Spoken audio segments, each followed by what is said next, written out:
Hello students, today I am going to start the second chapter of Flamingo, that is Low Spring. First chapter आपको पहले वाली video में डाला गया था आपके लिए। होप उम्मीद है कि आप सबने वो देखा होगा, ठीक से समझ आ गया होगा। तो अब दूसरा चैप्टर हम शुरू करेंगे, लो स्प्रिंग, जिसके राइटर हैं एनी जंग। लो स्प्रिंग, अगर इसका डिक्शनरी मीनिंग देखा जाए तो लोस्ट का मतलब होता है खोया हुआ, और स्प्रिंग होता है सीजन, जिसको बसंत ऋतु कहते हैं। तो खोया हुआ बसंत। पर यहाँ जब आप चैप्टर को देखेंगे, सुनेंगे, पढ़ेंगे तो कहीं भी आपको बसंत नज़र नहीं आएगा, कोई सीज़न नज़र नहीं आएगा, बल्कि ये बच्चों की कहानी है, चाइल्ड लेबर के बारे में है। तो अगर हम देखें अकॉर्डिंग टू द चैप्टर, तो लो स्प्रिंग का मीनिंग होगा लोस्ट चाइल्डहुड। चाइल्डहुड आपको मालूम है, चाइल्डहुड का मीनिंग होता है बचपन। चाइल्ड की ये फॉर्म होती है, नाउन फॉर्म चाइल्डहुड। तो क्या है इस चैप्टर में, जो ये चैप्टर है, एनी जंग जो राइटर है उसने ये चैप्टर लिखा है, और मेनली इसमें वो दो जगह का जिक्र करती है। पहला जो फर्स्ट पार्ट है वो रैग पिकर्स की लाइफ पर है, और दूसरा जो पार्ट है इसमें वो जो बैंगल मेकर्स हैं, जो फिरोज़ाबाद में रहते हैं, बैंगल मेकिंग करते हैं, उनके बारे में है। तो फर्स्ट पार्ट जो रैग पिकर्स की लाइफ के बारे में है, I am going to start with that. तो ध्यान से सुनिएगा, देखिएगा क्या है इसमें। जो एनी जंग जो राइटर है, सुबह सुबह उसकी मुलाकात एक बच्चे से होती है जो हर रोज़ मिलता है उसको, और उसके कंधे के ऊपर एक बहुत भारी सा थैला लटका हुआ होता है, और उस थैले में वो जो भी रैग्स होते हैं फटे पुराने कपड़े।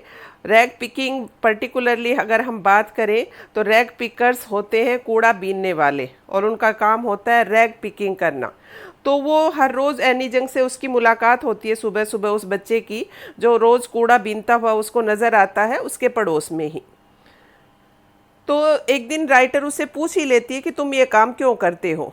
उस बच्चे का नाम साहिब है, जो कूड़ा बीनने का काम करता है। और साहिब यहाँ का निवासी नहीं है इंडिया का, वो बहुत सालों पहले अपना घर बार छोड़कर यहाँ पर आ बसे थे। एक्चुअली वो ढाका का रहने वाला है, और बहुत पुरानी याद नहीं है उसे, अपना घर अभी भी याद है ढाका वाला। और वो बताता है कि कैसे बहुत सारे तूफ़ान आए एक के बाद एक, और उनका घर, उनके खेत सब उसमें बहकर चले गए, जैसा कि उसकी माँ उसे बताती थी। और इसी वजह से वो अपना देश छोड़कर यहाँ पर आकर बस गए, यहाँ मतलब इंडिया में वो आकर बस गए हैं। तो जब राइटर साहिब से पूछती है कि तुम क्यों करते हो, रैग पिकिंग का काम क्यों करते हो, तो वो बड़ा ही धीमे स्वर में बोलता है कि मेरे पास करने के लिए और कोई काम है ही नहीं। तो जो राइटर है बड़ी सहजता से, बड़ी ही इजीली उसको बोलती है कि काम क्यों नहीं है, तुम्हारी कोई उम्र काम करने की थोड़ी होती है, you are a small child, तो तुम स्कूल जाया करो। और तुरंत फिर राइटर को, एनी जंग को ये एहसास होता है कि उसने एक ऐसी बात कह दी उस बच्चे से। स्कूल जाना उनके लिए पॉसिबल नहीं था। तो वो जो बच्चा है छोटा सा, बड़ा ही मासूमियत से जवाब देता है कि मेरे पड़ोस में कोई स्कूल ही नहीं है, और अगर कोई स्कूल बनेगा तो मैं स्कूल में ज़रूर जाऊंगा। तो राइटर उससे थोड़ा मजाक करती है, थोड़ा सा उससे फ्रैंक हो जाती है, बिकॉज़ वो रोज़ मिलते हैं एक दूसरे से। तो उससे मजाक करते हुए कहती है कि अच्छा, अगर मैं स्कूल बनाऊं तो क्या तुम मेरे स्कूल में पढ़ने आओगे। तो जो साहिब है बहुत बड़ी सी मुस्कुराहट अपने चेहरे पर लाकर कहता है कि हाँ, मैं ज़रूर आऊँगा। और फिर एक दिन वो भागता भागता सुबह सुबह राइटर के पास आता है और पूछता है राइटर से, क्या स्कूल बनकर तैयार हो गया। तो राइटर को अपनी बात पर बहुत ज़्यादा शर्मिंदगी महसूस होती है, और वो उसको समझाने की कोशिश करती है कि बेटा, स्कूल बनने में बहुत वक्त लगता है। और उसे, राइटर को अपनी गलती का भी एहसास होता है कि उसने उस बच्चे से एक झूठा ऐसा वादा क्यों किया था जिसका कोई मतलब ही नहीं था। बहुत महीने हो गए राइटर और साहिब की जान पहचान को। तो एक दिन राइटर ने उससे नाम पूछ लिया उसका कि बच्चे अपना नाम बताओ। तो उसने अपना नाम बताया, साहिब आलम। शायद उसे अपने नाम का मतलब ही नहीं पता था। साहिब आलम का मतलब होता है लॉर्ड ऑफ द यूनिवर्स, और शायद अगर उसे पता भी होता तो भी वो शायद अपने इस नाम के अर्थ पर विश्वास नहीं कर पाता। इस बात से वो बिल्कुल अनजान है कि उसके नाम का क्या अर्थ है, कि उसके नाम का अर्थ है कि वो पूरे ब्रह्मांड का राजा एक तरह से हो सकता है। तो उसे इस चीज़ से कोई फ़र्क नहीं पड़ता, वो गलियों में अपने दोस्तों के साथ घूमता रहता है और पूरा एक गैंग है उनका, पूरी एक आर्मी बनी हुई है। वो बच्चे नंगे पाँव घूमते हैं, बेयरफुट घूमते हैं और सुबह सुबह नज़र आते हैं और दोपहर में वो गायब हो जाते हैं। तो राइटर हर रोज़ जब उनसे मिलती है तो वो एक एक बच्चे को उस ग्रुप के को जानने लग जाती है और काफ़ी उनसे वो बातचीत करती रहती है। एक दिन राइटर ने उस ग्रुप में से एक बच्चे से पूछ लिया कि why aren't you wearing chappals, तुम चप्पल क्यों नहीं पहनते हो। तो दूसरा साथ ही साथ बोल पड़ा कि चप्पल तो है इसके पास, ऐसा नहीं है कि चप्पल है नहीं, पर इसकी माँ इसको उतार कर नहीं देती है। एक और दूसरा बोल पड़ता है साथ में उन्हीं में से ही कि ये तो इतना पागल है कि अगर इसकी माँ इसको चप्पल दे भी देगी तो ये कहीं ना कहीं फेंक आएगा। तो जब राइटर ने देखा कि जो ये बच्चा बात बोल रहा था तो उसके पैर में दो अलग अलग तरह के जूते थे, तो राइटर ने कहा ये क्या है कि तुम्हारे जूते तो मैच ही नहीं कर रहे हैं। तो उसने कहा कि मुझे इस बात से कोई फ़र्क नहीं पड़ता, क्योंकि मेरे जैसे बच्चे के लिए जूते मिल पाना ऐसा लगता है जैसे एक बहुत बड़ा मेरा सपना पूरा हो गया था। तो राइटर ये बताने की कोशिश करती है कि वो पूरे देश में घूमी है, इंडिया में, और उसने बहुत जगहों पर देखा है कि बच्चे बिना चप्पलों के नंगे पैरों घूमते रहते हैं। और जब उनसे पूछा जाता है कि तुम नंगे पैर क्यों घूमते हो, चप्पल जूते क्यों नहीं पहनते हो, तो वो बड़ी ही मासूमियत से इस बात को इग्नोर करते हुए, अपनी गरीबी को छुपाते हुए ये एक बहाना बनाते हैं और राइटर को कन्विंस करने की कोशिश करते हैं कि ऐसा नहीं कि हमारे पास कोई पैसे की कमी है, बल्कि हमारे यहाँ तो रिवाज है नंगे पैरों रहने का। तो राइटर को ये गरीबी की हालत देखकर, एक्सट्रीम पावर्टी देखकर उसे बहुत ज़्यादा दुख होता है कि बच्चे किस तरह से, जिनकी पढ़ने की उम्र है, वो कैसी लाइफ में स्ट्रगल कर रहे हैं। तो उसके बाद राइटर एक दिन बताती है कि एक बार मैं उदीपी गई और वहाँ पर एक आदमी ने मुझे एक कहानी सुनाई। वो कहानी क्या थी कि उस आदमी ने बताया कि जब मैं छोटा बच्चा था और स्कूल जाता था, पास में एक मंदिर था, तो मैं हर रोज़ मंदिर जाता था और रोज़ मंदिर में जाकर देवी माँ से, भगवान से ये प्रार्थना करता था कि हे भगवान, मुझे एक जोड़ी कहीं से जूते मिल जाए। तो 30 साल के बाद राइटर को फिर वहाँ जाने का मौका मिलता है उदीपी में, तो वो उसी मंदिर में फिर जाती है। अब वहाँ पर थोड़ी देर के बाद एक बच्चा आता है स्कूल से, जूते जुराब सब उसने पहने हुए हैं। तो उसको देखकर राइटर को वो पुरानी बात याद आ जाती है उस आदमी की, कि शायद उस बच्चे ने जो प्रार्थना की थी कि भगवान मुझे जूते जुराब एक जोड़ी मिल जाएं, तो शायद वो पूरी हो गई है। और अब शायद वो ये रिक्वेस्ट करता होगा भगवान से कि अब जो मुझे जूते मिल गए हैं, कभी मुझसे खोए ना, कभी मुझसे छीने ना जाए। तो अब हालांकि हालात बदल चुके हैं, अब बहुत सारे बच्चे ऐसे भी हैं उन्हीं इलाकों में अब जो जूते पहने हुए नज़र आते हैं, पर अभी भी बहुत सारे एरियाज़ ऐसे हैं जहाँ के बच्चे अभी भी मेरे पड़ोस में बिना जूतों के बेयर फुट घूमते हैं। मेरी इन्हीं रैग पिकर से, रैग पिकर जैसा कि आपको बताया गया कूड़ा बीनने वाले, तो इन्हीं रैग पिकर से मेरी जो जान पहचान थी, एक दिन मुझे दिल्ली में एक जगह पर लेकर आ गई जिस जगह का नाम था सीमापुरी। सीमापुरी दिल्ली के बॉर्डर पर है सिचुएटेड, पर अगर फैसिलिटीज़ की बात करें तो ये कहीं से आपको दिल्ली नज़र नहीं आएगी, क्योंकि यहाँ पर स्क्वैटर्स रहते हैं। अब ये स्क्वैटर्स कौन होते हैं? स्क्वैटर्स होते हैं शरणार्थी, जो दूसरे देशों से लेकर आकर बस जाते हैं, जिनके पास कोई आइडेंटिटी नहीं होती, सिर्फ वो अपना गुजर यापन करने के लिए, अपनी आजीविका कमाने के लिए दूसरे देशों से आकर बस जाते हैं। तो यहाँ पर जो स्क्वैटर्स रहते हैं, यहाँ पर जो लोग रहते हैं, वो बांग्लादेश से आए हुए हैं, और वो बांग्लादेश से 1971 में आए थे। साहिब का परिवार भी उनमें से ही एक है। और जब वो लोग आए थे 1971 में, उस वक्त सीमापुरी बिल्कुल खाली पड़ा था, सुनसान था, वहाँ पर कोई लोग नहीं रहते थे, बिल्कुल निर्जन स्थान था वो।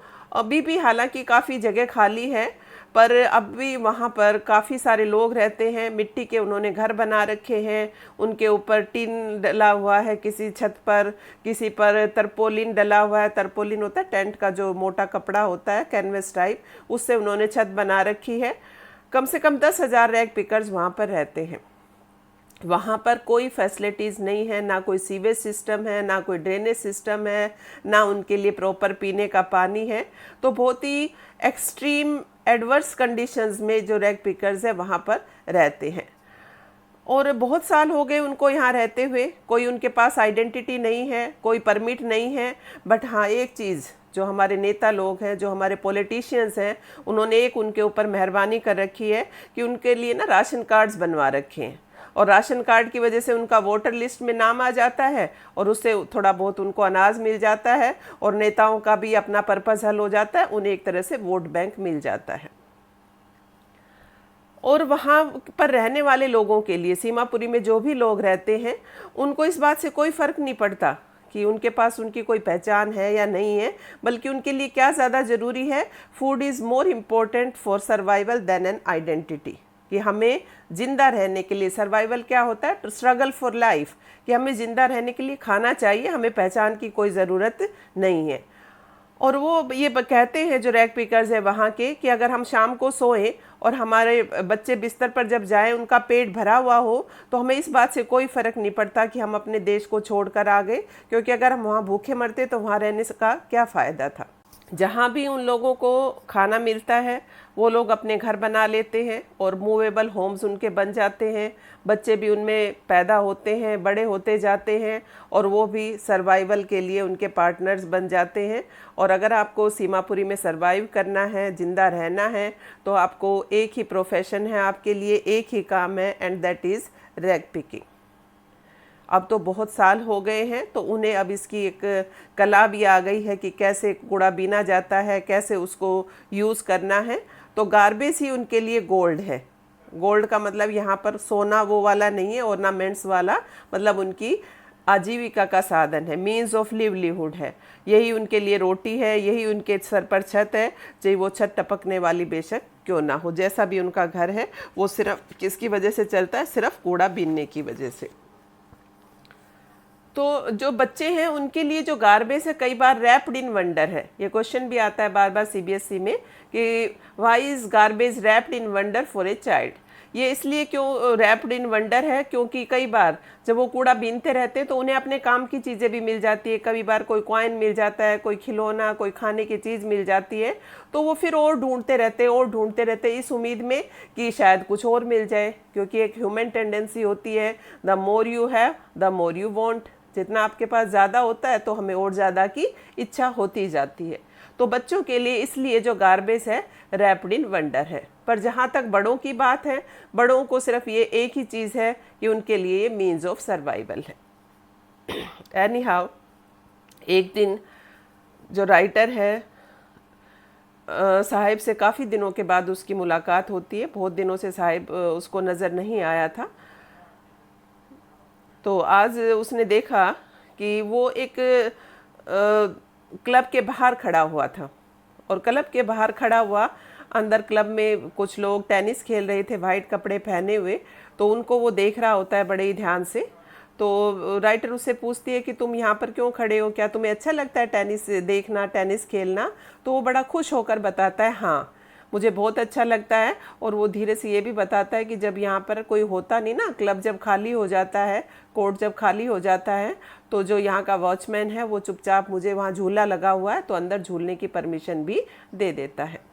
और आज राइटर नोटिस करती है कि साहिब ने भी कपड़े के जूते पहने हुए थे जो बहुत ही अजीब लगते हैं। उसने जो आउटफिट पहना हुआ है, जो ड्रेस पहनी हुई है, एक रंग उड़ी हुई उसने शर्ट पहनी हुई है, छोटे छोटे निक्कर उसने छोटी सी डाली हुई है। तो राइटर उसके जूतों को देखकर पूछती है कि ये जूते कहाँ से लेकर आए? तो वो बताता है कि किसी ने मुझे दिए हैं। और सच्चाई क्या थी कि कोई अमीर बच्चा रहा होगा जिसने वो शूज़ डिस्कार्ड कर दिए थे। डिस्कार्ड करने का मतलब क्या होता है, फेंक दिया था उनको, क्योंकि शायद एक जूते में सुराख हो गया था। तो साहिब को इस बात से कोई फ़र्क नहीं पड़ता कि उसने एक सुराख वाला जूता पहना हुआ है या उसकी ड्रेस से मैचिंग शूज़ नहीं है, क्योंकि एक ऐसा इंसान जो हमेशा नंगे पैर चलता रहा हो, उसके लिए तो चाहे जूता सुराख वाला हो वो भी उसके लिए बहुत बड़ी बात है। उसका जैसे कोई बहुत बड़ा सपना सच हो गया हो, उसने जैसे कोई बहुत बड़ी चीज़ अचीव कर ली हो, ऐसा उसको फील होता है। पर जो ये टेनिस का गेम वो देख रहा है बाहर इतने ध्यान से, वो अभी उसकी पहुंच से बहुत दूर है, क्योंकि ये एक अमीरों का खेल है। आज सुबह सुबह राइटर को साहिब मिलता है, और साहिब आज कहाँ मिलता है, रैग पिकिंग करता हुआ अपना बोरा उठाए हुए नहीं मिलता, बल्कि वो एक दूध की दुकान की तरफ से आता हुआ उसे मिलता है राइटर को। और आज उसके हाथ में एक बड़ा सा स्टील का डोल है, बड़ा सा एक डब्बा है। तो राइटर को देखते ही बोलता है कि अब मैं ना वहाँ पर चाय की दुकान पर काम करता हूँ। थोड़ी दूर चाय की उसकी जो भी दुकान है, मिल्क बूथ है, वहाँ पर वो इशारा करते हुए बताता है। और साथ में ये भी बताता है वो राइटर को कि मुझे 800 रुपये तनख्वाह मिलती है और पूरे दिन का खाना पीना भी वहाँ पर मिलता है।